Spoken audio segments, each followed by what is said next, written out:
What's the easiest choice you can make? Window instead of middle seat? Picking a vendor who sends a great gift basket? Outsourcing business tasks you hate? What about selling with Shopify? Whether you're selling a little or a lot, Shopify helps you do your thing, however you cha-ching. Shopify is the global commerce platform that helps you sell at every stage of your business. From the launch your online shop stage to the first real-life store stage, all the way to the did we just hit a million orders stage. Shopify's there to help you grow. Whether you're selling scented soap or offering outdoor outfits, Shopify helps you sell. Wherever and whatever you're selling, Shopify's got you covered. Sign up for a $1 per month trial period at shopify.com/try. Go to shopify.com/try now to grow your business, no matter what stage you're in. Shopify.com/try.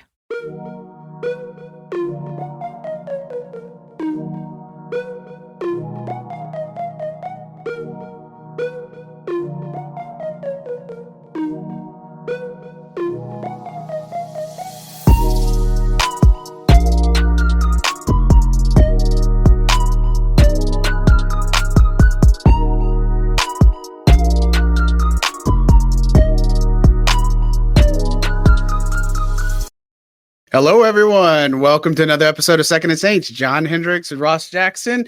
So happy to be back in the boot, Ross. Man. I mean, it was just, we had fun in Cali, but it was just time to come home. Like, I think at the point where everybody was just kind of just ready. And that last practice, you felt it.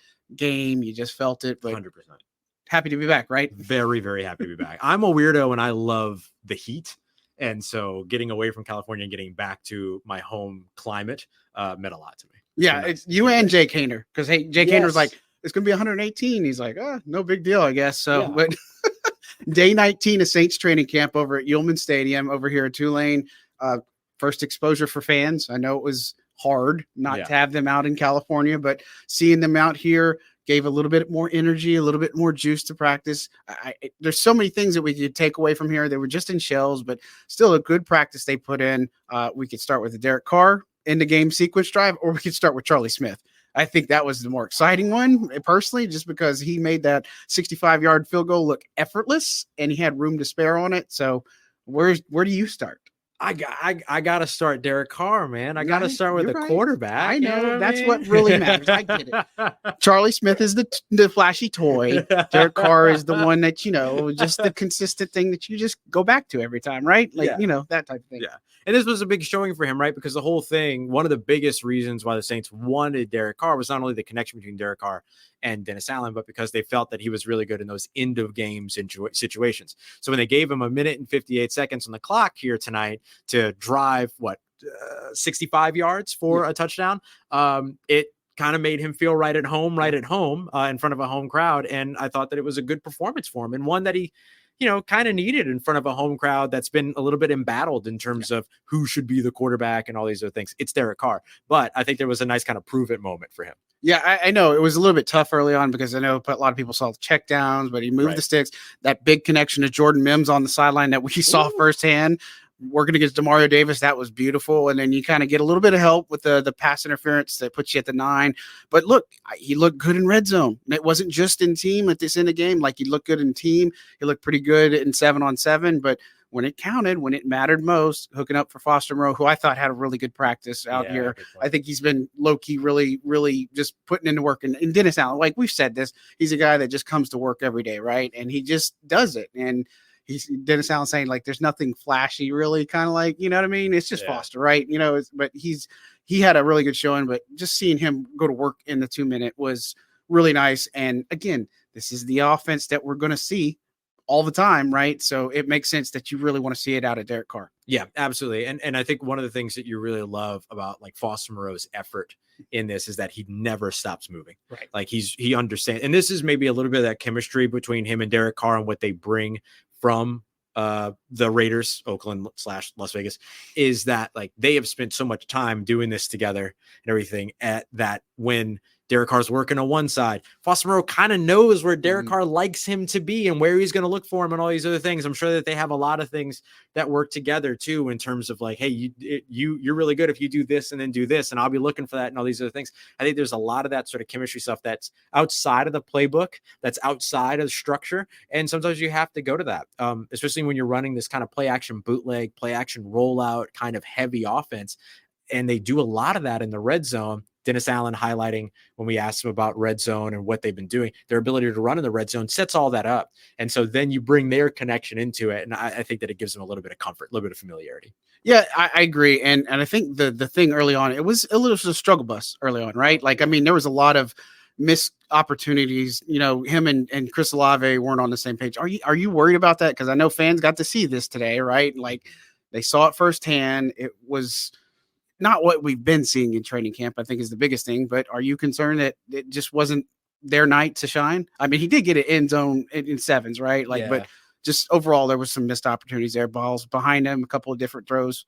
Yeah, I think that the consistent sort of ball being behind Chris Olave as he's working adjacent, or rather, what would it be? Perpendicular. Yeah. Perpendicular to the ends, to the boundary line, and all those other things, like heading towards out of bounds on those out routes and corner routes and things like that. I think that's something that's got to get cleaned up. Yeah. I don't want to say that I'm worried about it, but I don't think it's okay either. You know what I mean? It's one of those things where those guys it's one of those pieces that they have to work on. And look, sometimes, you're on unfamiliar turf in an unfamiliar environment, throwing in unfamiliar sort of situations and territories and things like that. This is a college field that's been sort of designed into being an NFL field for them in terms of hash marks and all these other things. Yeah. There's a lot of these kind of inconsistencies that happen. I'm really excited to see what they look like back into sort of their comfort zone of the dome on Friday night, but then also back at the facility these next couple of days. Yeah, I agree. And the thing is, it's just file it in your back pocket. They got time to work on this.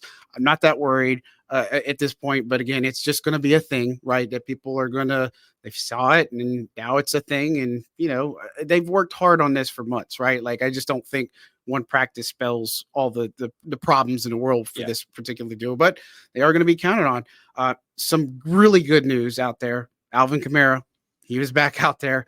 Juwan Johnson, Taliesin Fuanga. You got even Ugo Amadi out there. Like, you got a whole bunch of the band back together. Michael Jacobson. Yeah, Michael Jacobson. The love star here. Of training camp. But no Kendre Miller. Still no Kendre Miller, right? We're day 19, no Kendre Miller. That's really unfortunate. Rico Payton wasn't out there. He's dealing with a shoulder injury. He got hurt in the game against the 49ers, got checked out. He's fine. Like, he's going to be okay. He should be out at practice, coming up soon. But just getting those three back, Alvin, Juwan, and Taliesin, they didn't really do a ton, whereas we saw DeMario get more into team drills and stuff, but getting those three back on the field, and Paulson Adebo was here. That was good to see him, obviously, put a helmet on and get some work in. I'm not going to knock on wood and I'm not going to jinx it, but this is a good sign for the Saints after everything that we've seen. Yeah, this is the exact reverse of what we've seen so far through training camp, the team getting players back as opposed to losing players. Now, of course, they didn't have Kool-Aid McKinstry today, but it sounds like that's all going to be fine and that he'll be ready to go week one.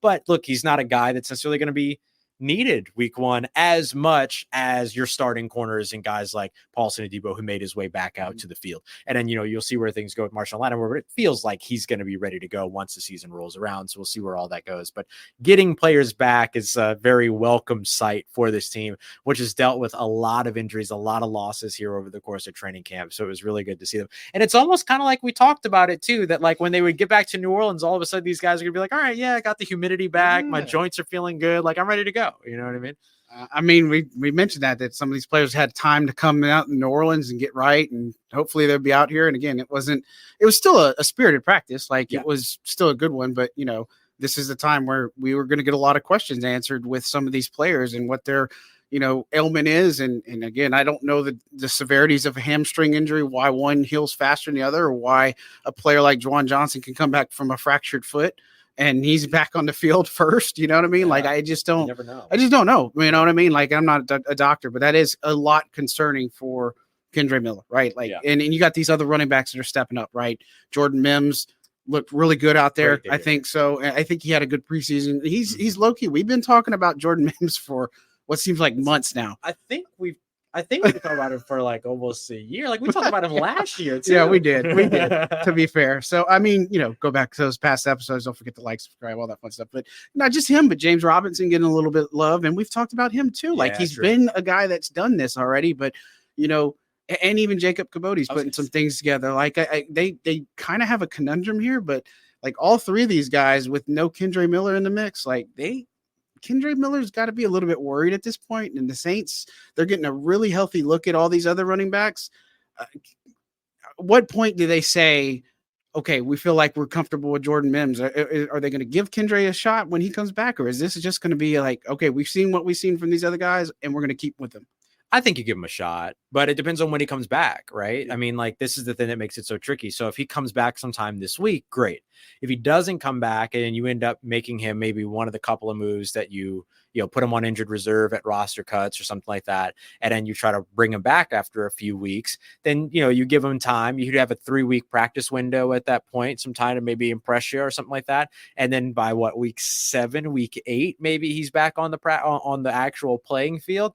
It's just at that point, what have you already found with these other guys? And like, what's your rhythm with these other guys and everything like that? Like, that's where I think things get a little complicated. So the sooner the better. I mean, I know that's like hashtag analysis. Great job, Ross. You're so smart. But like the sooner the better in this situation, because I think the longer that he's out, the more complicated things will get. Yeah. And I mean, he has to pick up this new offense. And look, we said that we expected a big year out of Kendre Miller and stuff. And now it's just like, to have this happen, it's unfortunate because now you're talking about a player that I feel like is on the bubble, and Dennis Allen has called him out about it. Him and the younger players, if you can't be available, how can they make an analysis and a roster evaluation on these guys? So look, maybe it changes when we get the next couple of practices that are going to be outside over in Metairie, and then they got the Superdome practice. Mm-hmm. Hopefully we see him at some point because that's going to be the first step, but we're not even seeing him like working off to the side and all this other stuff. But, we'll see how that kind of plays out. Before we talk, I guess, about Charlie Smyth, Spencer Rattler's last drive in the game didn't go so well for him.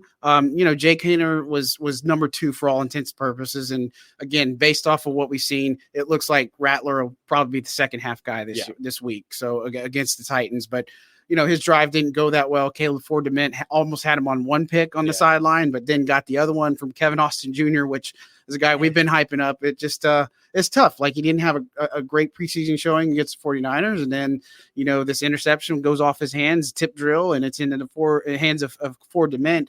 I don't put that on Rattler, but at the same time, this is kind of where we're at because we haven't really talked since the preseason game, but neither quarterback, I think, took a step forward based off of that game.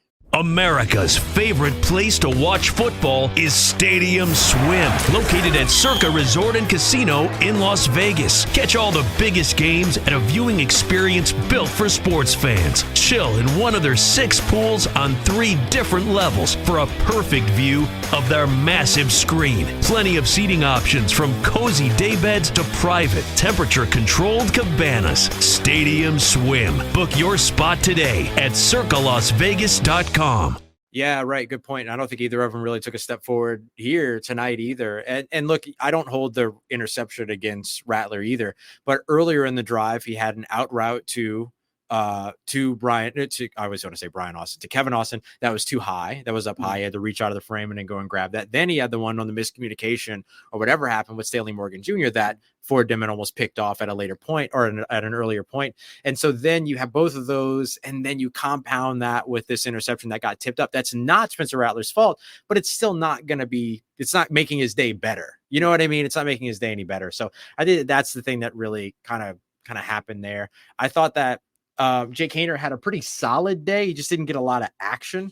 I don't really have a ton of standout moments from him, but he did have a really nice play action boot to the right side where he connected with Mason Fairchild over the middle, or rather in the intermediate right area of the field and stuff like that. And then he looked pretty solid in 7-on-7s, going 2 of 3 in that area. But, for the most part, today felt like if any quarterback stood out, it was Derek Carr, which I guess if you want any of them to stand out, it's going to be the starter. But these 2 guys that are battling, still not able to separate from one another. When one does great, the other one does great. When one does poorly, the other one does poorly. Yeah, and I think it's one of those situations where Ty goes to the runner. Like it's still Jake Haener that would back up. I would say that. And Jake had a fantastic practice last week. I don't think Spencer Rattler had his best week of practice. And again, the game kind of dictated everything, right? And so it's something to be figured out. But again, so many people want to talk about the guy that's not number 4 to be their quarterback and stuff. But the reality is that, I don't know that I'd say that either quarterback are ready at this point, but at the same time, it's just,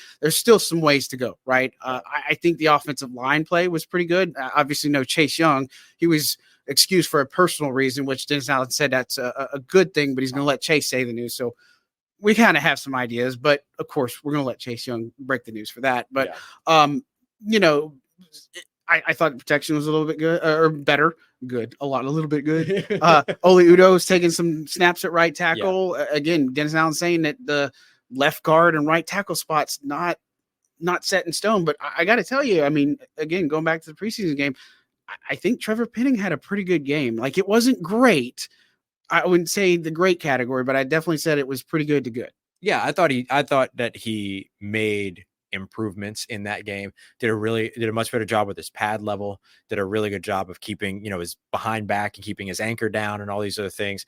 Didn't get run over at any point. He kind of got toppled a couple times by being up too high against the Arizona Cardinals. Went up against, a kind of a second string defense against Arizona, went up against kind of a second string defense against San Francisco too, and he did better. And so good, you know what I mean? It's a step in the right direction, but I think they're going to try to gather as much information as they can. And really, like, a good measuring stick for Trevor Penning is if Arden Key and Harold Landry play in this preseason game on Sunday, because Arden Key just had his 6-game suspension at the beginning of the season overturned. And so maybe now, because he's going to play week 1 and he hasn't played in the preseason yet, maybe he does get an opportunity to play here. And Trevor Penning struggled against Arden Key a lot last year. And so what better way to kind of put a barometer to your improvements than to go up against the same guy that beat you a bunch last year to open up the season. So I'm excited to see this weekend what we get from Trevor Penning. Yeah, and I think it's still one of those situations where what if I read between the lines, like, he's playing in this game. Like, it doesn't matter if the starters are playing. Trevor Penning's playing, right? Yeah. Lucas Patrick is playing because they still got to figure out that spot. And so we'll see. I mean, it's still yet to be determined, but I don't think the pass protection was a liability today. I guess that's where I would say. And so, look, as we kind of wind down here, a little bit shorter format, because, it's a little bit late and we got practice and we're still getting used to being back from Cali time. But Charlie Smyth, man, 7 of 8 today. He stole the show, I think, for a little bit, kicking that 60-yarder. He got one from 65 that could have been good from over 70. It's interesting because we know he has the leg. We just don't know about the consistency and the accuracy. That's the only thing that's holding him back. And, Dennis Allen said as much that, in 40-yard range, that's where he needs to see the more consistency, which is obviously Blake Groupie. But we've kind of talked about Charlie Smyth. There's not a pressure on him to make this roster at this moment. But, man, I got to tell you, it's hard because you get situations. I wished in San Francisco that they kicked some of those. I was hoping that they would. But, Charlie Smyth, really good showing. Got the miss, but I don't know what else we could say about that night. Yeah, I mean, he had a great night tonight, and this is really impressive for a guy that's been playing football for no amount of time. And he actually finished 8 of 9 because he also had the extra point in the Derek Carr touchdown drive. And so a great day. I mean, he missed one from 55, re-kicked it, made both of his kicks from 40. Basically, he started him at extra point, then they went to 40, 45, 50, 55, and so on. It just kind of went up in increments of 5 all the way up to 65. And boy, he drained that 65-yarder. But look, he hit the 40 and the 45-yard in the extra point too. And Dennis Allen said that what you do within the 50s is really the thing that they're more concerned about in terms of a consistent level. It's just kind of what you kick more often in those situations. And today he had a nice showing from that range too. So I don't know. I mean, even right now, like, if he's making those kicks right now, I can't wait to see what he's doing in a year from now. You know what I mean? Yeah, that's big, especially if, we've pointed out if Groupie looks for a big payday or something like that, there's things that we don't see necessarily and we're not thinking about, but I guarantee the front office has thought about some of that or had some of those thoughts and such, played some of that out. But, look, it was a good showing for Charlie Smyth. A really good showing for Matt Hayball again. He had some really good hang times. And, I think we're the only nerds that really talk about special teams. I know that really.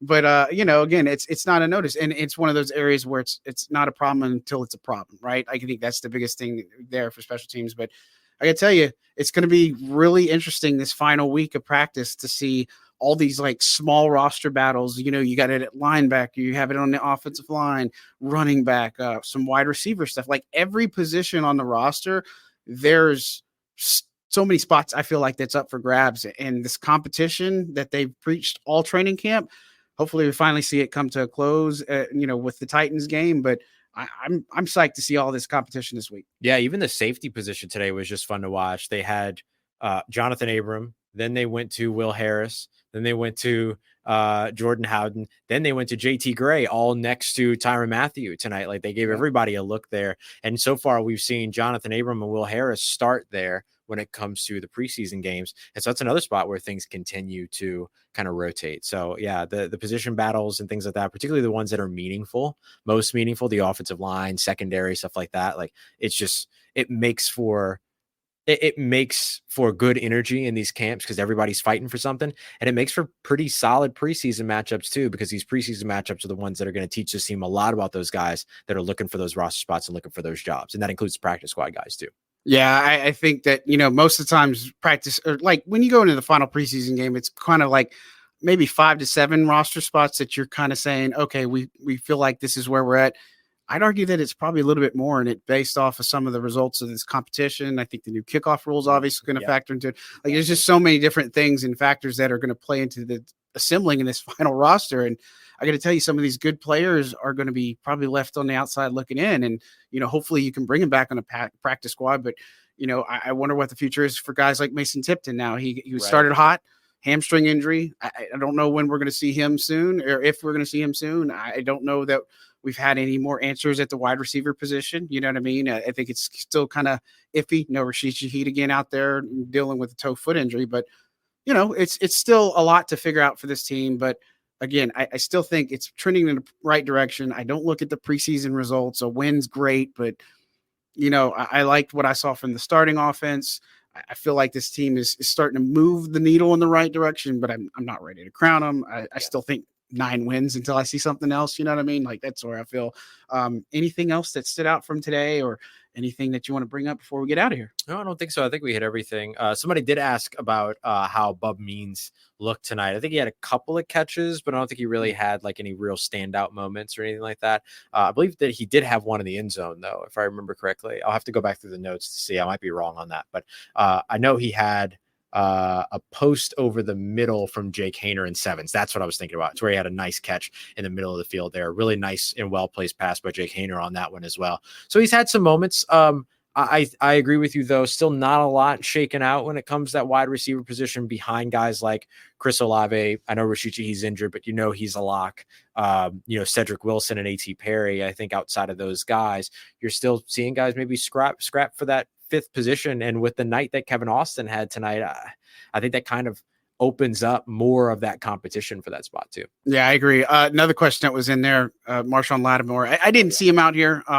Doesn't necessarily mean anything. And again, we got practice on Wednesday, Thursday, and then they got the Superdome practice on Friday. So we'll be looking for him, but it'll be interesting to see what capacity we see Marshawn Lattimore, because he was ramping up. He's in that ramp up period, but all signs point for him to be ready for week 1, but we definitely want to see him out there and such. But man, Ross, time flies as always on Second and Saints.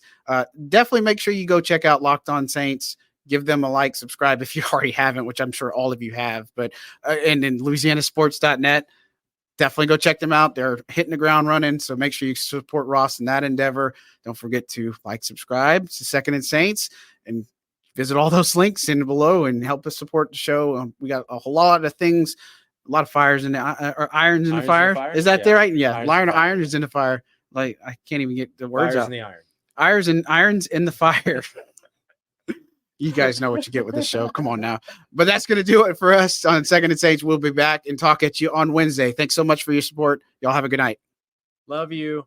America's favorite place to watch football is Stadium Swim, located at Circa Resort and Casino in Las Vegas. Catch all the biggest games at a viewing experience built for sports fans. Chill in one of their 6 pools on 3 different levels for a perfect view of their massive screen. Plenty of seating options, from cozy daybeds to private, temperature-controlled cabanas. Stadium Swim. Book your spot today at circalasvegas.com.